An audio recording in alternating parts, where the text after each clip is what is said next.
একবার ভেবে দেখুন, যদি পরের দিন তার উপর আরও একটা তলা বানিয়ে দেওয়া হয়, তাহলে কি?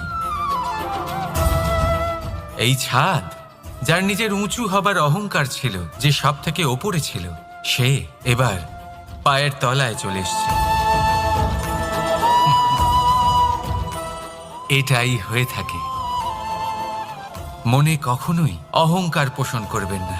যদি মনের মধ্যে কিছু রাখতে চান, তাহলে প্রেমের ভাব রাখুন, স্নেহ রাখুন। এই অহংকারকে আপনি যা ইচ্ছে নাম দিন, গর্ব হোক, আত্মসম্মান হোক, এর দ্বারা আপনার কোনোভাবেই কোনো লাভ হবে না।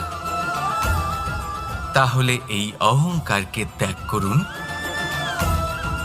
আর আমার সাথে ভালোবেসে বলুন, রাধা রাধা। একটা সিদ্ধান্ত, এই জীবনে একটা